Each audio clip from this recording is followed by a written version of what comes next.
Okay, we got our mic working. We got our streams working. Good morning. It is 8:02 a.m.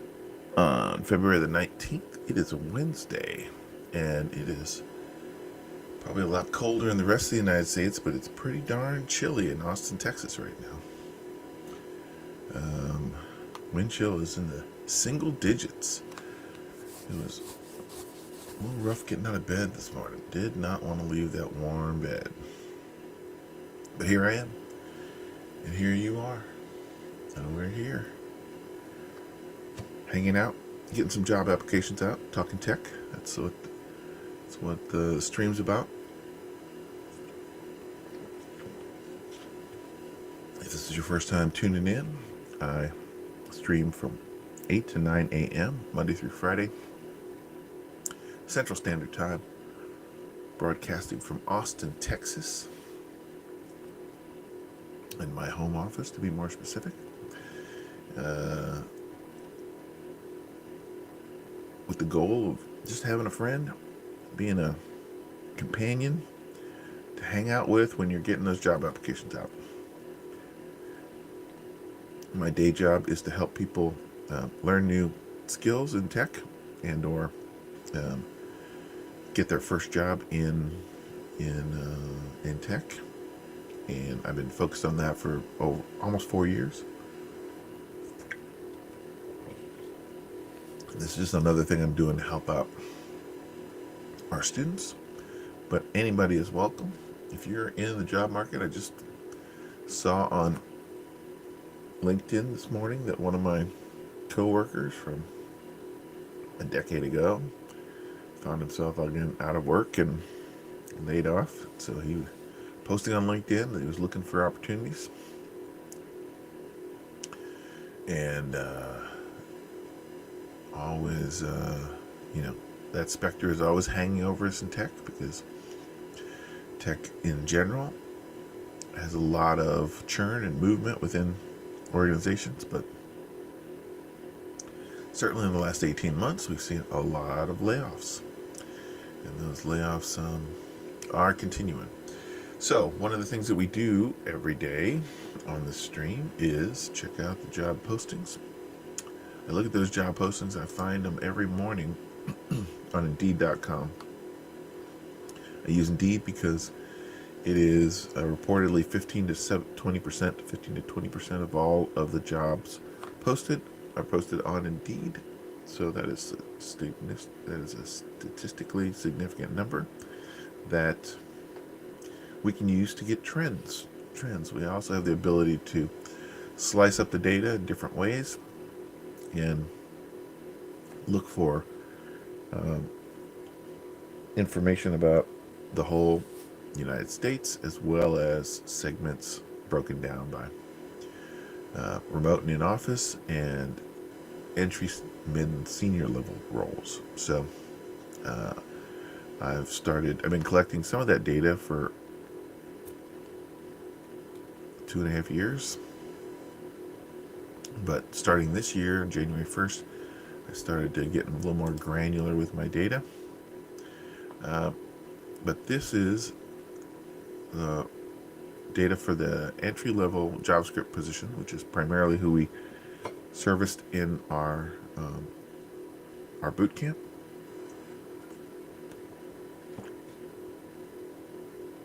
And in the last 7 days, you'll see that it has been flat. The market is kind of stalled out in terms of new job postings. Doesn't mean there aren't any. Every day there's more job postings. And we could roughly take this number and multiply it by 5 and get a rough sense of how many jobs are being posted every day.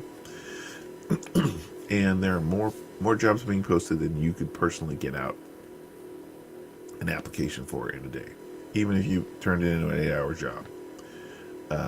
So that's the good news. While there aren't as many as we'd hoped, there are more than there were 6 months ago. This is what the second chart is. It's still trending up,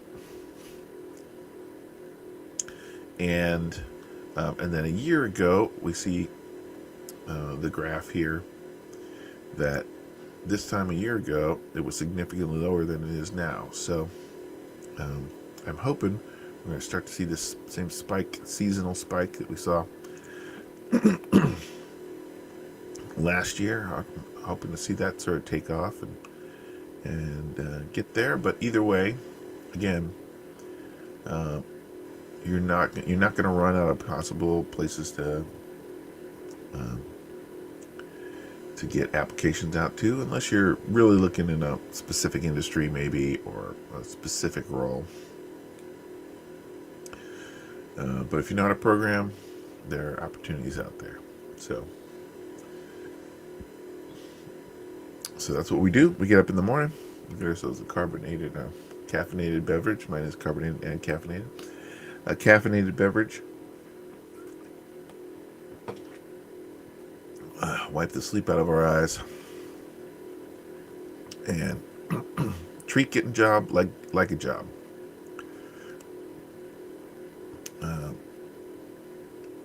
Get up in the morning. Get some focus. Get those job apps out first thing in the morning. Beat everybody to the top of the stack. And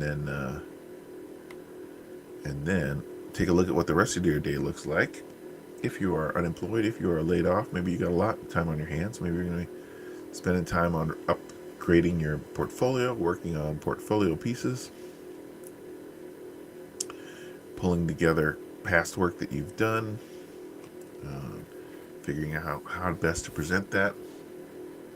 If that's where you're at, I'm happy to review some of those things. If you're brave enough to throw them in the chat, we can take a look at them and give you some feedback.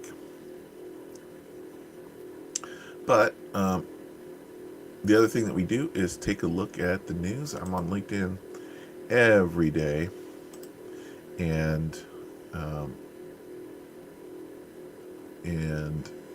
one of the reasons why is because they have a little news feed here that tends to have good news stories that are pertinent to what we do here. So I saw this morning. Humane kills the AI pin. This is the second of those sort of big embodied AI tools that were announced 18 months ago or so. This one says launched in 2024, so a year ago. To a lot of buzz, but this one never made any sense to me. The whole thing of like holding your hand out to project on the thing. We're in this weird technological space where what really people want is the heads-up display on glasses. I mean, if we had glasses that were as lightweight as these and could display information, even if we're coupled with your phone to do the heavy lifting and the communicating and stuff, I think people would, gravitate to it. So many people do wear glasses already, and it would not be intrusive in their life. But carrying around another device that you have to remember to move from your jacket to your shirt to your whatever, and people were the other thing about it is the always on technology. I mean, glasses with cameras in it have the same issue.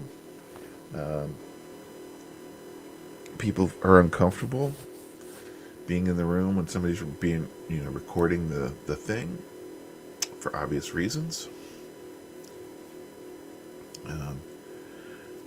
I spend most of my day in my home office, so there was another one. What's the name of that other one? There's another one which just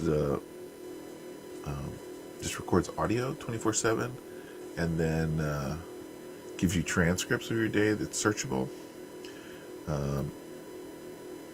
And that one seemed interesting to me, in part because they came out in reaction to the privacy concerns with a pretty impressive take, which is basically it recognizes different voices, and you can ask them, hey, would it be okay if I record you? And if they respond yes, then they include that person's text in the transcript. If they say no, they just records and transcribes your or anybody else's that they have permission for. And so that ability to kind of recognize different voices and slice and dice that up into essentially a script of like he said this and she said that, and that's kind of interesting. That's kind of interesting, especially if you're working in a business environment where you're interacting with people all day and you have a meeting, and then in the afternoon you're like, what the heck did he say? I was reading some email and I wasn't paying attention, and then you just pull up the meeting and the notes and this transcription, and or even ask the LLM if it uses that as context. I can see where that'd be super useful, but hardware is hard. The technology's not there yet for the glasses. We've seen kind of thicker meta glasses that are almost there in terms of the form factor, but I don't know that they're there with the functionality that people are wanting and or expecting. So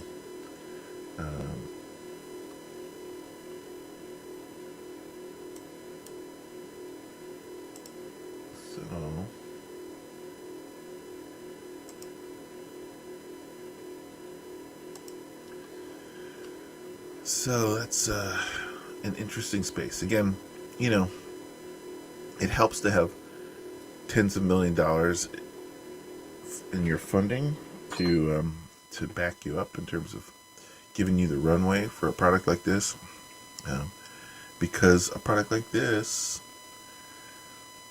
is not something people are searching for. When you're introducing a new product that there's no analog, there's no similar product in the market, you're trying to convince people to change their habits and use a new technology, and that's a big lift. You have to have a compelling reason and a great user experience. And version 1.0, I'm not sure if this was it. Clearly it's not, or else they wouldn't be killing the technology off. But you take a risk, you put a new thing out in the world. Most industries are built on 5 to 10% better. I'm creating this product. It's kind of like this, only it's better, because everybody knows the original thing, and they can from that space look at your argument about how it's better and either agree or disagree. But you don't have to do the heavy lifting why there's value there in the first place, right? The original product, everybody knows, seen, was successful, sold a lot. Now they just have to be convinced that you're going to be around with your business and provide a better value than the existing solution. So, but when you're out there trying to create a completely new thing, the odds are stacked against you in a lot of different ways. Especially, again, if it's hardware, because you got to go through all of the normal stuff that you would use to make a can opener, right?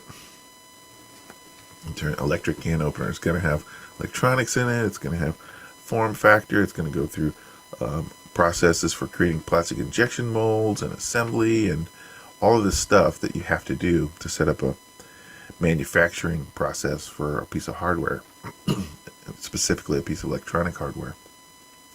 You got to do that, and at the same time, you have to crack the product market fit problem, which is a whole other challenge.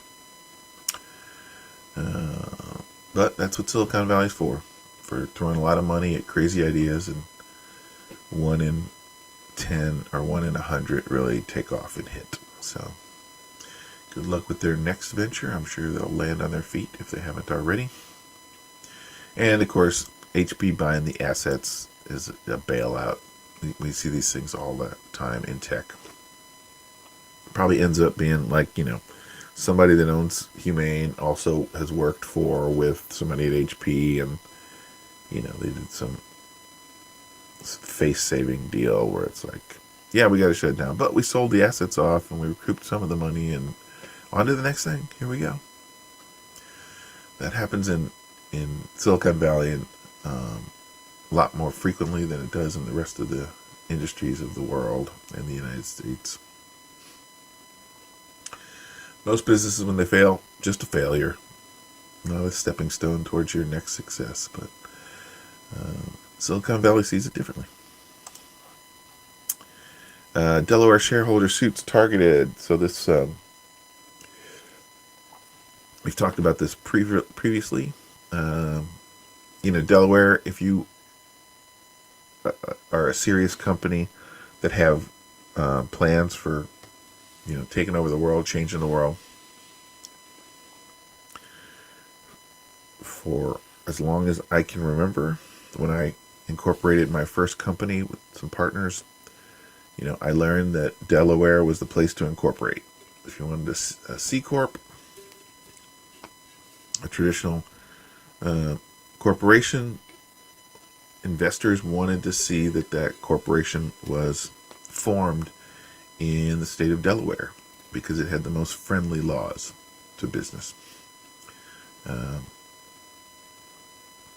We're in Texas. This was in the late 90s when I started this company, and it didn't seem to make sense. Like, we're in Texas, why don't we create a Texas corporation? But it took a little educating on my part to realize that not all laws in states govern corporations the same, and some of them are more business friendly than others.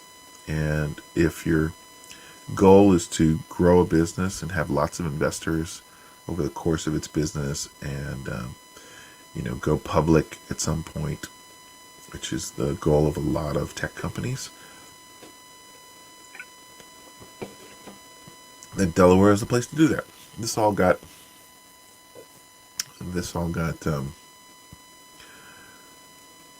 tested when Elon Musk made a big bet, and on the face of it won that bet.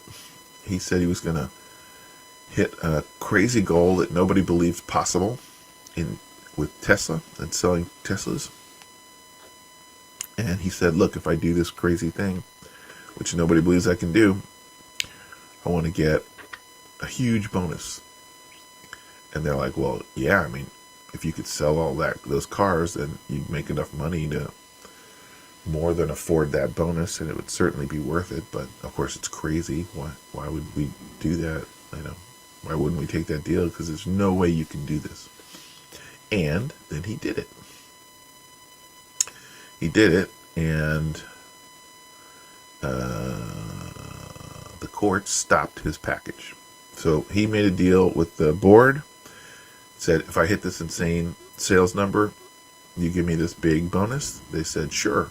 What do we got to lose? You're not going to do it, and if you do, who cares? We've made all the sales. Everybody benefits, and so you should benefit too. But that number of the bonus ended up being so large. It was so big. Again, he bet big, and he won big. That the courts stepped in because a couple of shareholders complained and said, why is he getting this huge bonus package? And so the courts were like, yeah, why is he getting, that's just too much money for one man. That doesn't seem reasonable. It doesn't seem fair to the shareholders. Like, shareholders' job is to prop up a company to help them be successful, and then when they're successful, they're supposed to benefit. Not just give all the profits away to, some guy who's running 5 companies, not really paying attention to the car business anymore. So, that went down like a lead balloon. Elon made legal threats. He went through a bunch of court stuff. He got approved. He got disapproved again. It's been a bit of a drama on the financial stage there. And to the point where people are talking about, hey, maybe they should incorporate in Texas. Maybe Texas needs a stock exchange. And because of that, some companies have started to move their corporations to Texas from Delaware. So they're freaking out trying to reclaim their King of the Hill status. So, again, this is not the world that I've played in per se. Even when I've had my own companies and started my own companies, I was not the financial guy. I was not the business guy. I was the creative and technical guy. So I was always partnering with people whose focus was that stuff. But as I've, aged up, as I've gone through the startup process a number of times, I've learned a few things here or there, educated myself on the process. Again, still don't want to do that job, but it's good that I have partners that are interested in doing that job, and then I can have a conversation with them so that the team works better.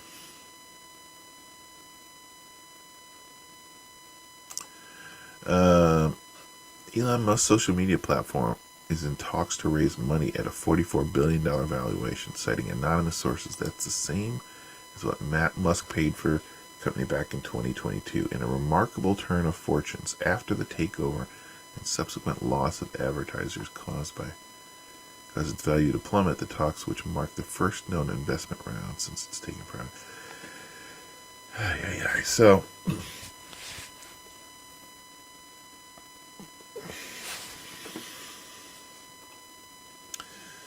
it's tough. It is really tough to look at these stories and really know what's going on, because so much of this stuff is an old boys club.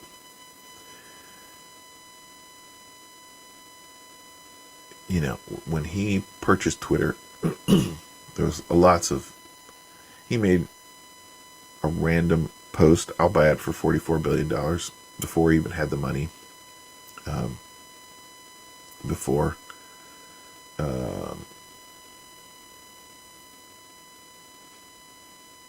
anybody really knew what it was worth, because it was a private company at that time.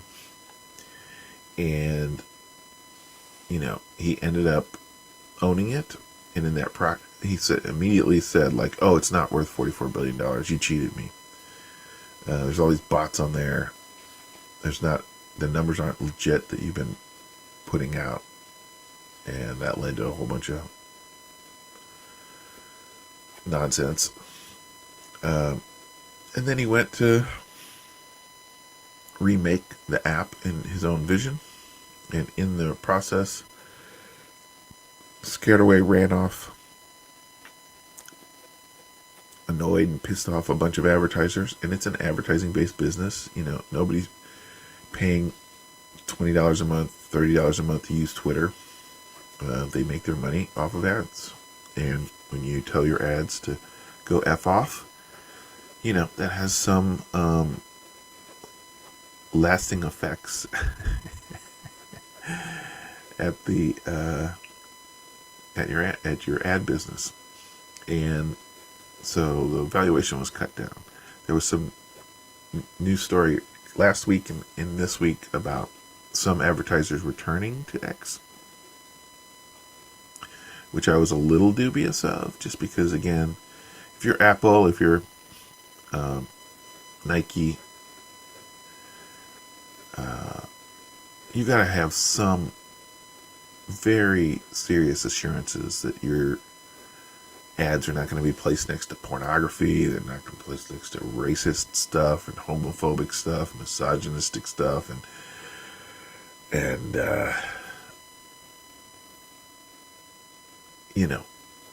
there's so much of that stuff. It doesn't have to be on your feed. If you don't follow any of those people, you don't see that. But there is so much of that stuff on the platform right now, And what advertiser wants to have somebody screenshot their ad next to a, pornographic image or this racist meme or something, and then be sharing that around? Like, hey, look what Nike's endorsing. It's another swastika t-shirt. How fun is that?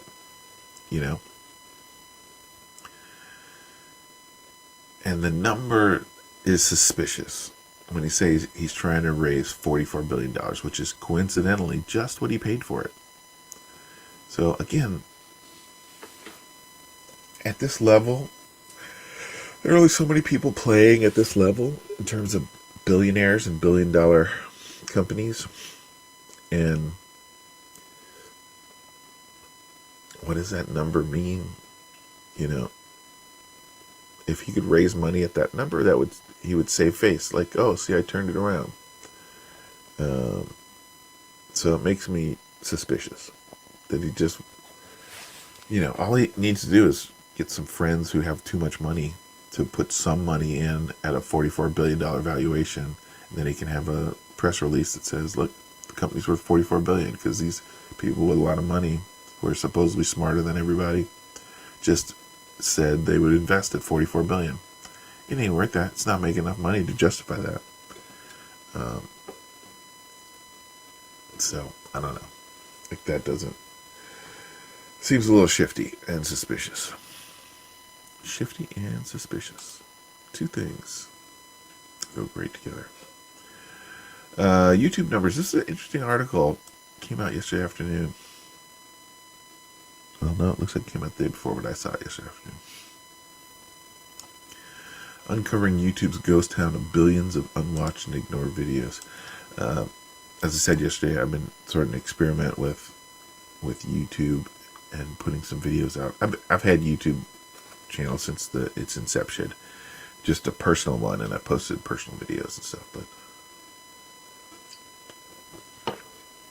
But I'm experimenting as a platform right now for using to market a product and also play around with it. But this is interesting. Some researchers, when you go to a YouTube video, it'll be something like youtube.com/watch with video number, and then there's this string of characters, V5B9_J114IA. And those numbers, those characters aren't sequential. It's not like you joined the bank and they give you the account number 5,756, and you know that's because there was somebody who came before you and created an account called 5,475, whatever, right? So it's not sequential. It's a random number of characters that YouTube generates in order to create a relatively short URL. But you can't iterate through that and then go look at the next video, because again, it's all over the map. And so what they did instead was they wrote a little script that just generated a bunch of random characters that fit that format, and just checked, is there a video here? Nope. Is there a video here? Nope. Is there a video here? Nope. Is there a video here? Yeah, there is a video here. Oh, let's check out that video. And so what they did with that technique is, get access to essentially a video that they would not easily be able to find on the platform itself. Because if you look at a video that in some cases has never had any views whatsoever, it's not going to be in your feed ever, right? It's put out by somebody who has no followers. The video has 0 watch time. You're not going to find it. Even if you happen to know exactly what that thing is and search for it, whatever search term that you put in, there's going to be hundreds, if not thousands, of other videos that match that search term that have had other videos. So they'll be the ones that are suggested to you. So this process of randomly generating a video title and then looking to see ends up, again, getting a nice cross-section of all the videos, not just the ones that are promoted by the platform that you're more likely to actually like. And by doing that, what they found was really kind of interesting. That the average video on YouTube got between 15 and 100 plays in its lifetime. We see when we look at our feed on YouTube and we follow these creators who have been building up their platforms for years and their channels for years. We're always looking at it like, ooh, 65,000. This video just launched 3 hours ago and it's got 65,000 views, and we're like, man, that's impressive. But the reality is that's like such a small percentage, and if you get over 60,000 views, that's probably less than 1% in terms of the number of videos out there. You're sort of beating the average. And there's a significant number. Was it 4, 7, 10? 10% of the videos, maybe 25% of the videos get less than 10 views in their lifetime. And so that's really interesting, especially from a business standpoint, because if you say 10% of all of the 20% of all the YouTube videos, they're just taking up hard drive space and they're not being viewed by anybody. And you'd think just from a business standpoint, they could cut their spend so much by just saying like, you got a year. You got a year to get more than 10 views. And if you don't get more than 10 views, you can download this video, but we're taking it off our servers. You've not proven that it has any value to anybody. And this is a free service, so why should we be filling up hard drive space with your dumb video? But that's really interesting. They went through and sliced it up a bunch of different ways. The estimated size of YouTube, that is just a crazy up and to the right graph. 16 billion videos. We're coming up on 16 billion videos if we're not there already on YouTube. I mean, that is just mind-boggling. And people complain about YouTube's process for, identifying copyrighted material or having people complain about your content. I had a video removed a number of years ago. It had been on the platform for 5-6 years. Had about 1,000 views. Not a huge success. Didn't do anything to promote it. Just threw it out there. It was an old video that I created decades before that. And I was just going through old tapes. I posted it up there. Somebody complained about it. It was satire. So the contents of the video were meant to be amusing. And I don't think, if you polled 100 people, 90 of them for sure would understand that it's a bit of humor. And of course you can, we all have an opinion about what's funny and what's not. But somebody complained. Anyway, it got taken down. I responded by challenging it, and then they were like, "No, we're fine. We're going to take it down." So, again, I had no dog in the hunt. I didn't really care that much if this video was taken down or not. But it was annoying that there was really no humans to appeal to. You couldn't get somebody on the phone and go like, "Look, clearly a joke. Take a look at this. Like, how could you not see that this is not meant to be funny? And if it's meant to be funny and it doesn't break any laws, it is fair use by its nature, So people complain about that. And that's back when, it's probably happened in the mid-teens. That's back when they only had 2 billion videos on their platform. How do you create a system that manages, copyright infringement and all that for 16 billion videos.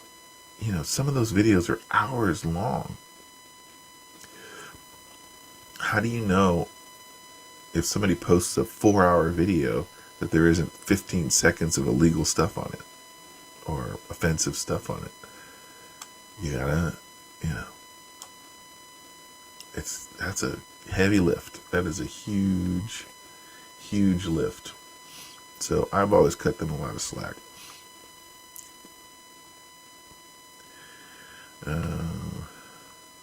But very curious when you see these numbers. Alright, what's going on in the news? We're doing on time. Okay, doing alright.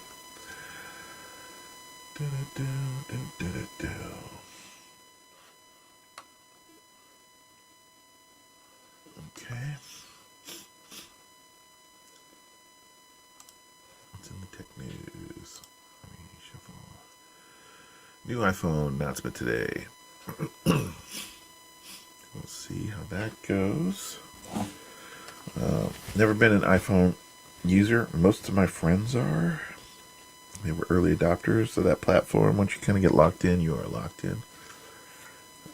But I've just been an Android guy from the beginning, from the jump, even though I've had Mac computers and laptops.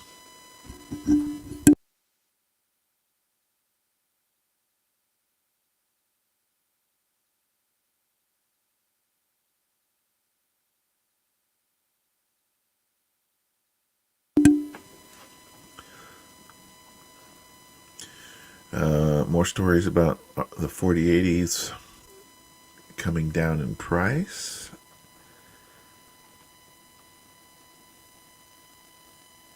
And a 5070 for under $1,000. That's interesting. Not going to buy it, but that's interesting. The iPhone 17 Air leaks look more like Google Pixel. Interesting. Aluminum frame instead of titanium. Google Tasks is now its own website. Google Tasks. Do I know what Google Tasks is? The end of 2023, Google gained full screen tasks interface on the web. That experience is now available. Standalone tasks. You could access tasks through the web directly instead. Oh, okay. A to-do list app. Google put out a to-do list app. Not one I'm using. Interesting. Website follows your device's system's dark mode. From what we can tell, the standalone task website launched in recent weeks.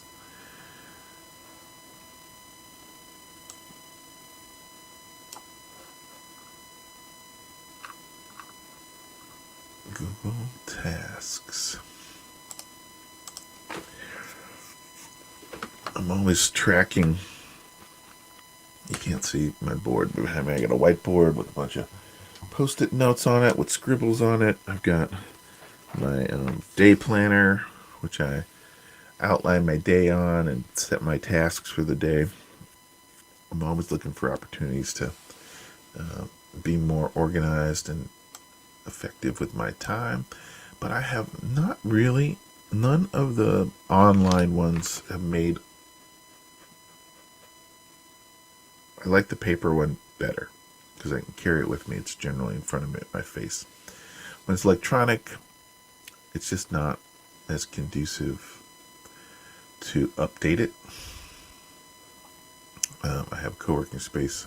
Sometimes I go there and just grab my book and dropping it in my bag. I keep my calendar and my to-do list with me. I don't have to worry about logging in on my mobile device and that kind of stuff. I've just never really clicked with a lot of the, like a specific project I might use Trello on or something like that. And I like that tool if I'm working in a team environment. But as an individual, I just don't. I haven't changed my workflow to use these different electronic management tools. I've tried them most of them, but none of them really clicked. I started them with the best of intentions, but they never really hung out there. Nintendo establishing ways to respond to U.S. tariffs. Switch 2 likely priced at $399.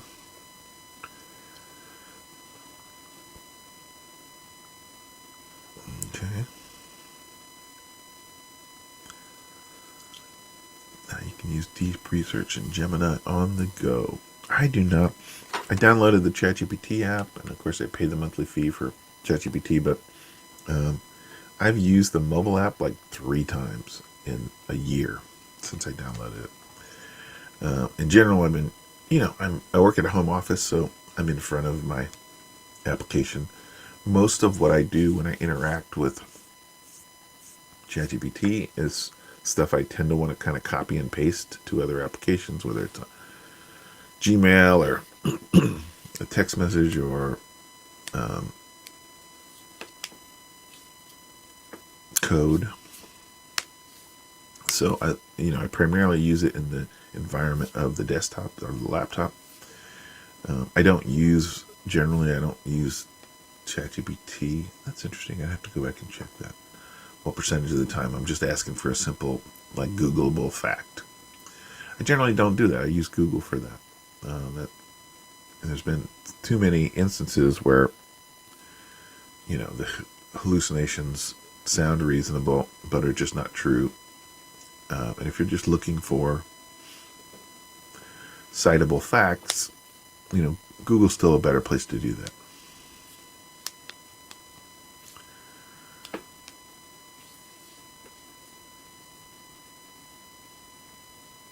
iPhones and Androids can turn into legit research machines with this tool. Interesting. Windows Phone revived.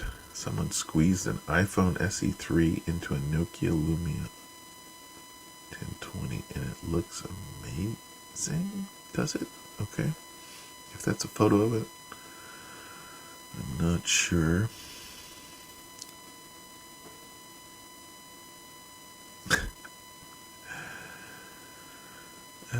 Microsoft isn't automatically keeping you signed in to your account just yet. Microsoft backtracks on controversial account sign-in change. It will not keep your account auto-signed in. Yeah. This is the problem when we go into a world with so much like two-factor authentication all over the place. It is, like, security is important, yes. But not everything needs security. Not every account that I create needs a two-factor authentication or the like. Again, if it doesn't hold my banking information, my social security number, or my personal information, if it's just got my email address and whatever the information that they need to use the particular app, like, I don't need two-factor authentication for that. That just slows down my day. It gets me to pick up my phone because I got the Authenticator app on my phone. It's an interruption to my day. It breaks my flow. It's not good. And automatically signing into Microsoft should be an option. Yes or no? Like, I'm in my home office. Nobody else is in my home office ever. I can relax a little in my home office. My desktop's not going anywhere. Yes, my laptop, I take that around. I could lose it. Somebody could steal it. For that one, I'd probably not like to be automatically signed in. But just give us an option. Like, if I'm at my office, clearly if you're in an office, you want some security because you're in a space where other people exist and might have access to your stuff. But so many people don't fit that mold. And let's give us options.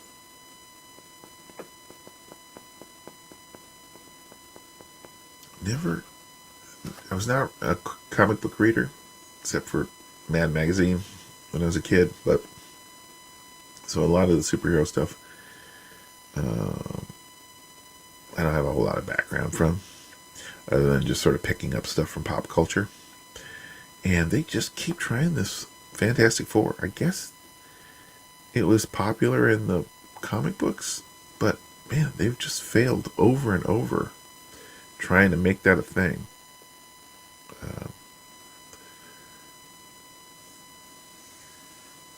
And they're trying again.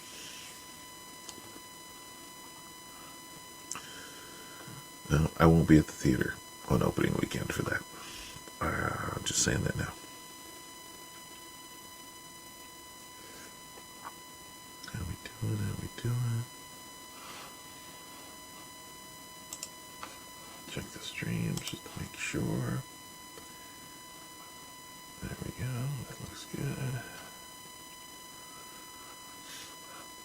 Test 1, 2. Yep, microphone's looking good. All right. Windows 11 update breaks File Explorer. Nice.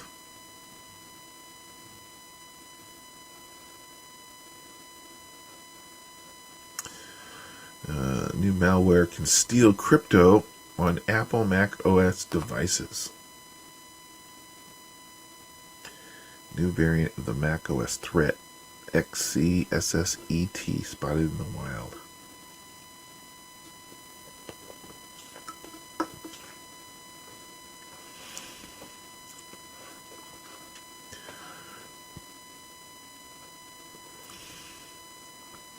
Black Ops, Call of Duty. Never played. I'm a bowel cancer doctor. There's 5 gut-friendly supplements I'd never buy.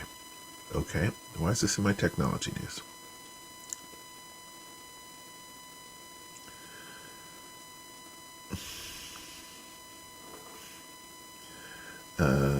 New OpenSSH flaws expose SSH server to DOS attacks.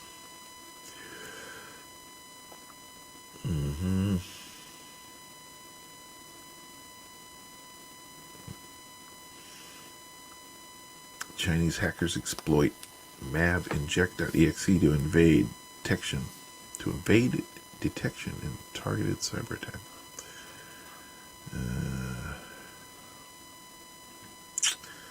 Any significantly complicated system is going to have some security holes. No doubt about it. Blade release date speculation. First look in Marvel. I mean, those first Blade movies were just great. Third one, not so much. But I'm up for more Blade. It's a cool character that I did not know anything about before seeing that first movie.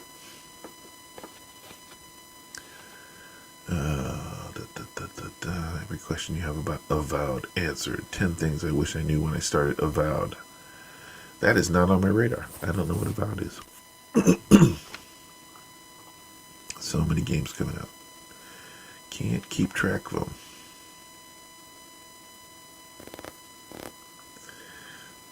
Nothing Phone officially has a 50 megapixel periscope camera. Periscope camera. What does that mean?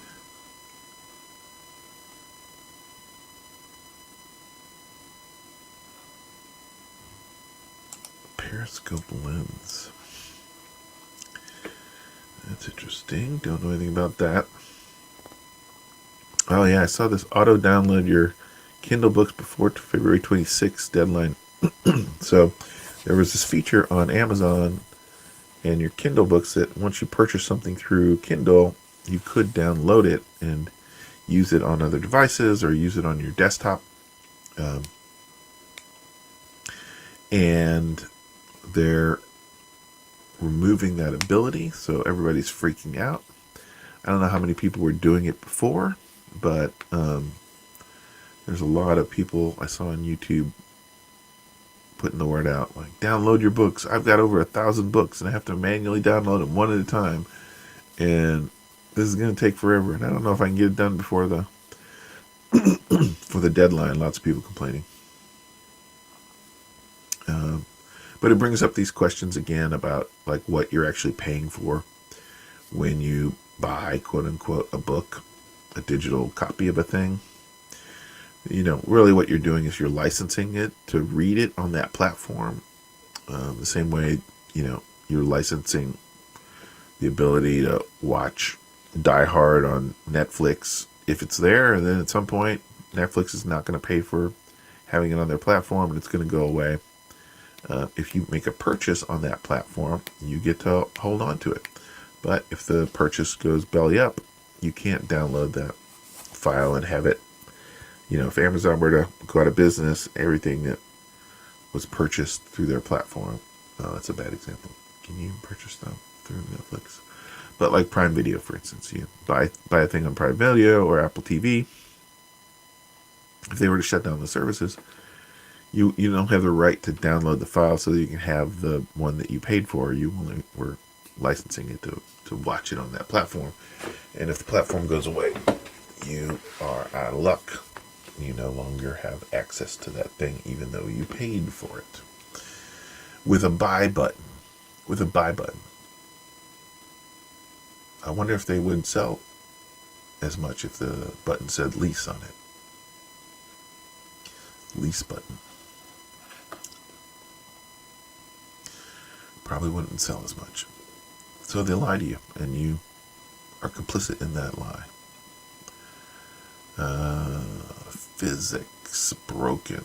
Physics support is broken. That's not good. Palmer Luckey describes how Anduril's Eagle Eye helmet will give soldiers superhuman.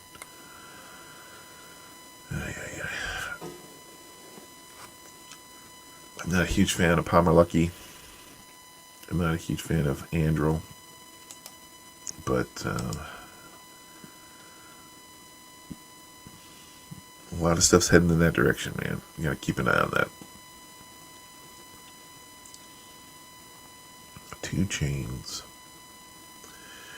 on a bicycle. 2 Chainz on a bicycle.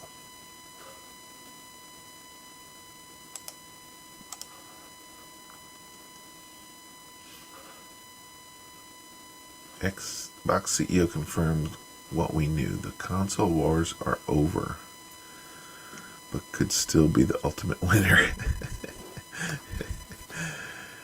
The console wars are over. I mean, everything's just fractured. In the same way that the movie studio wars are over because, there are less people going to the movies. With the rise of PC games, with Steam, with mobile development like the Switch, people aren't sitting at home in front of their TV playing games anymore. Not nearly as much. Of course, they still are, but not as much as they used to. It's not about the console, about PlayStation and Xbox and Nintendo going after each other. Interesting. Okay, so we're getting down to it. We got about 5 minutes left. How many job apps did you get out? Did you get them out? Did you get a bunch?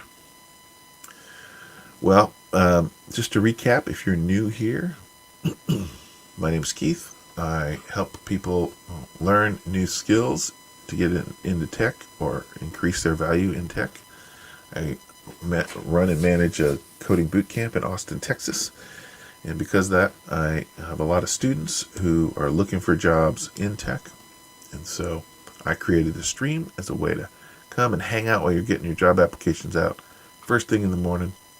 Just a place to check out. Keith's going to be there. I'm gonna check in with him in the morning and learn a little bit about what's going on in technology news, learn about what's going on in job trends, and get some job applications out. So that's the goal of the stream. And I will return in 23 hours and do it again. I broadcast Monday through Friday from 7 to 8 a.m. Central Standard Time from Austin, Texas.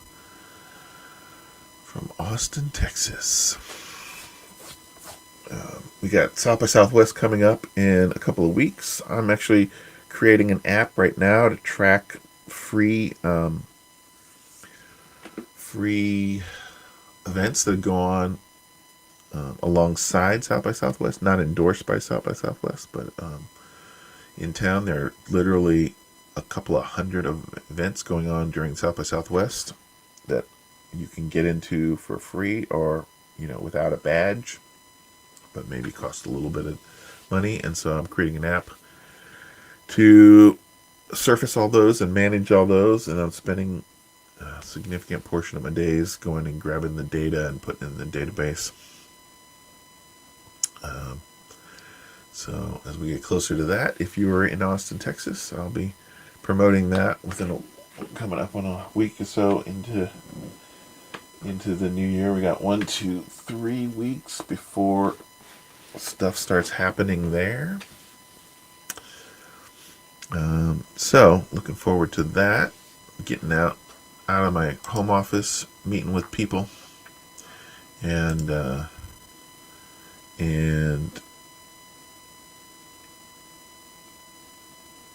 connecting with the larger tech community. It's always a good time to see some old faces and find some new ones, connect with new people. So looking forward to that. Otherwise, we're gonna wrap it up right now. Thanks for joining the stream. As always, if you know anybody who is looking for a job, please share this with them. Let them know that we can be seen daily on Twitch, on LinkedIn, and on YouTube. So take a look and spread the word. Would appreciate it.